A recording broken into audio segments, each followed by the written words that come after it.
Hey, Coach Cronin. What's up, Ben?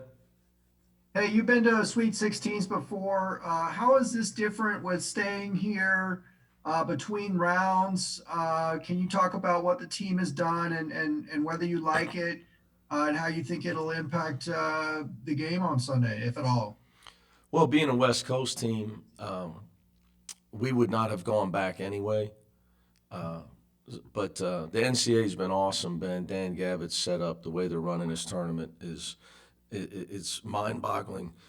Everything that has gone into it in their preparation, they've left no stone unturned from delivery services to laundry to outings. Monday was the zoo. Tuesday was Top Golf.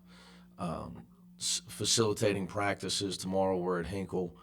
Things to get the guys out of the hotel and to have every possible amenity you can for the players. But I do like the fact that we haven't had to go back. My experience the last time we had to bus back from Nashville. We got home at 6 in the morning. Had to on a Monday morning after a 6 hour bus ride, and had to turn around on Tuesday and fly to Boston and play on Thursday. So it was a huge disadvantage last time. So I really like this. Our guys get a chance to rest, especially for us because we're the only team that had to win 3 games and travel from the West Coast and play 3. So we needed the rest.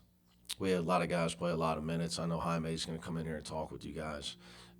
He and Tiger, Cody, played a lot of minutes all year. So for us, the no travel has been great, and just focus on our rest, get a mental break as well as a physical break. And like I said, they made sure the kids all got out of the hotel, and we've had activities.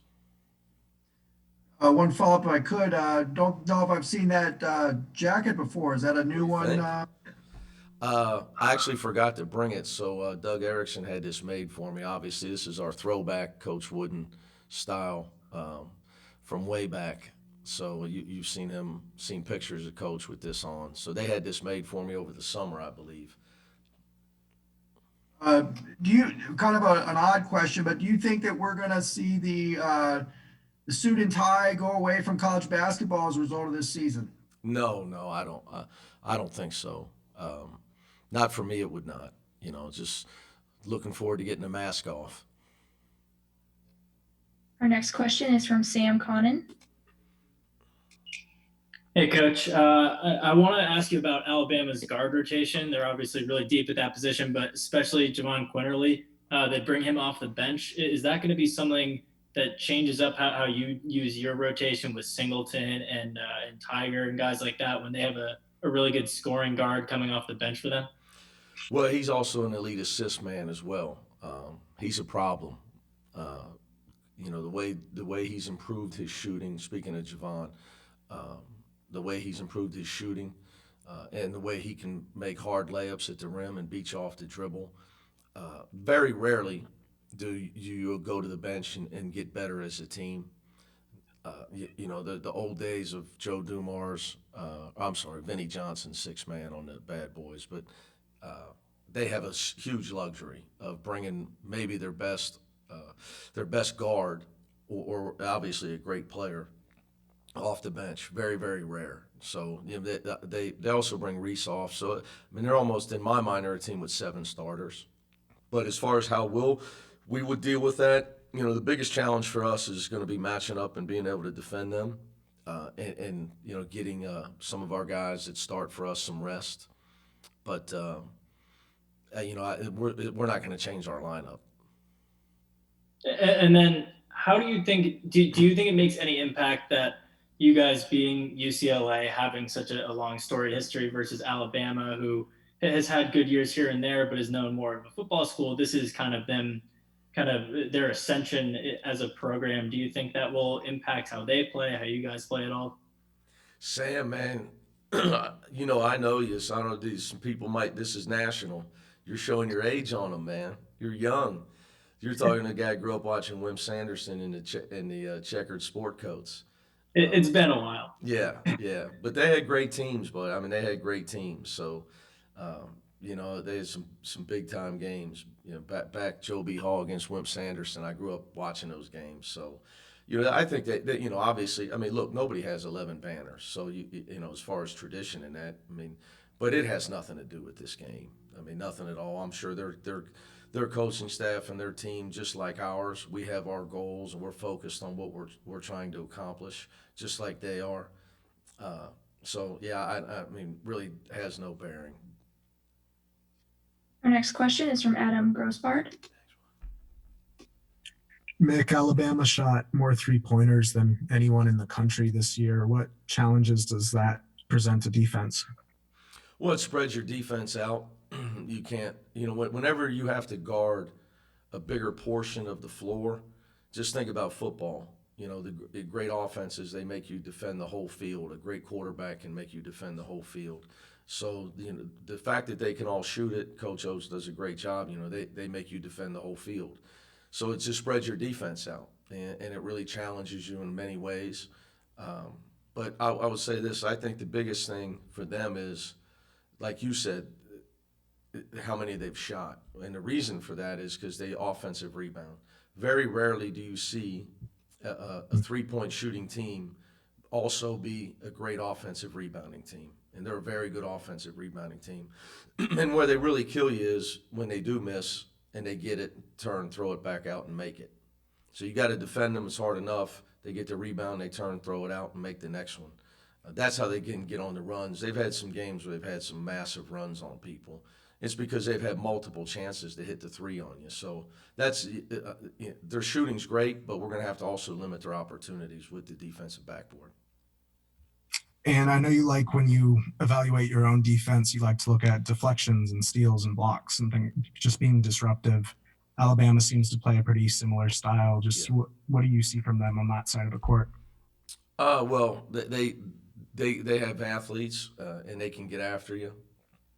You know, that's why they give up a low percentage from three, because they do get up into you when they guard you. They're not in our sport, you know, the pack line. They're not a pack line team. They're a ball pressure team. So they try to get up in the dribbler. So when a team's like that, they're not going to give up many threes unless you beat somebody and cause help. But they got long athletes and they can recover quickly. You know, they're good on both sides of the ball. I think, you know, obviously the metrics, Ken Palm, I think, has them fourth, you know, because it's not about how many points they give up, it's points per possession. And they play high possession games, so they're going to, you know, stands to reason they would give up more points overall. But points per possession, I think they're fourth in the country. Our next question is from Michael Casagrande, AL.com. Yeah, Mick, just on that topic, the contrasting style of these two teams, the pace of play, how do you think that plays out on Sunday? Yeah, I mean, we're definitely more judicious because we have to be. We have some guys that have logged some major minutes. You know, Cody Riley is a big, strong guy where he's not flying up and down the floor like some of their guys. You know, Tiger tends to log a lot of minutes. So, you know, I look forward to the day where we can fly up and down the floor where we have those kind of numbers, and we get guys can run like that. That would be nice. But it's just, you know, look, that's their strength, and it's not ours. And with their personnel, totally fits their style. And I think that's you know the challenge of a coach. You got to play and find a style that's going to fit your personnel. It may not always be what you want, but you have to be able to adjust. So I think that, you know, Coach Oates has got a team that really fits the way he wants to play. So that's you're right. It's going to be a big key to the game. Our next question is from Zachary Braziller, New York Post. Zach Braziller, New York Post. Mick, you know, your comments kind of made headlines yesterday with the G League, and I was just wondering, kind of, how would you like to see the NBA kind of and this whole G League thing kind of go down the road or in the future? What would you like to see? Zach, you got to do me a favor because I've done like my Alex has been working me, so I've done like 10 radio shows and 7 interviews. So help me out. The stuff about Daishan Nix and the G League recruiting him. Well, they did. Huh. They did. So he signed with us early. So I just, clarified. Somebody said to me that he was a committed player. No, he was a signed player. So but look, this is America, man. It's capitalism. So I got nothing but love for Dacian, wishing nothing but the best. But as far as the NBA, they're worried about the NBA. How would you like to see how would you like to see them operate moving forward with it? I don't think Adam Silver is concerned. He works for 30 owners, and they're all capitalists, as they should be. So trust me, I'm not complaining. I was just correcting. Somebody said he was a committed player. All I would say is, let's not act like it's we're all on the same team. I would still, but my point would, what I'd give you, Zach, if you want something, college basketball, it's been a free farm system for 40 years for the NBA. And it is and will always be the best place for a young player to develop. Because if I owned a team, I would want a guy to have to run a team, be a part of a program, assimilate with teammates, also get teaching, be on a college campus. The experience is second to none, and I believe it's the best basketball development that somebody's going to get. That's just my belief. Doesn't mean I'm right. Everybody's entitled to their opinion. But like I said, I'm well aware that in Midtown Manhattan they're not real concerned with my opinion, and that's okay. Next question is from Charlie Clifford.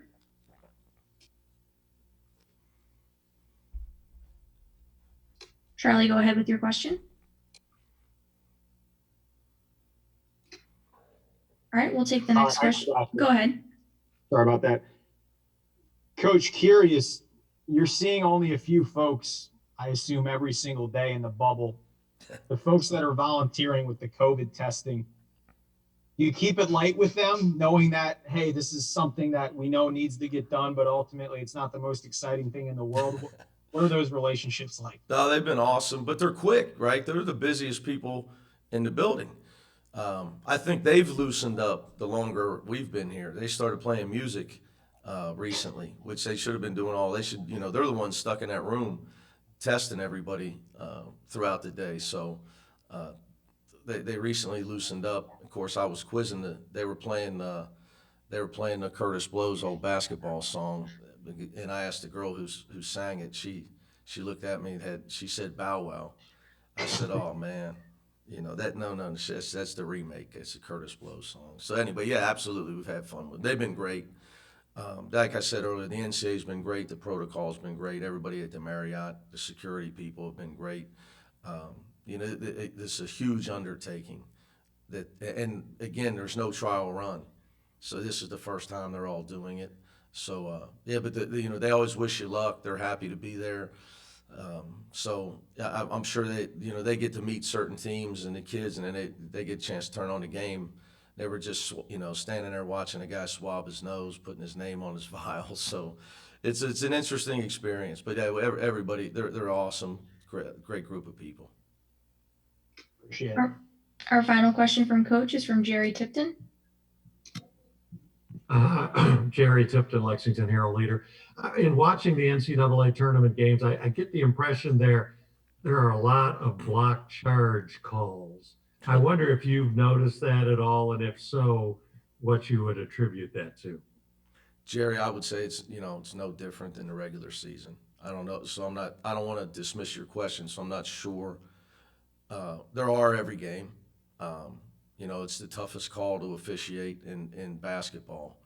Our arc is not as extended as the NBA arc, so therefore there's going to be more attempts at people drawing the charge. We just played Abilene Christian, who without question led the nation in charges taken. I've never seen anything like it watching them on film. But in defensive officials, they have to officiate the game the way that they're trained to do it and by the college rule book. So, I know there's a lot of complaints about there's too many charges called, but look, until they have to officiate the way the game is supposed to be officiated, the way they're trained. I think the only way if like you were saying, well, do you think there's too many charges? I would say the only way to help officials with that would be to extend the restricted area. To me, that would be the only way to alleviate that. it would be a bigger area where you could not draw the charge. Until that happens, I don't think you're going to see a change. And I know officials. Look, they're not perfect, and they're well aware of how hard of a play it is to officiate because it's such a bang-bang play.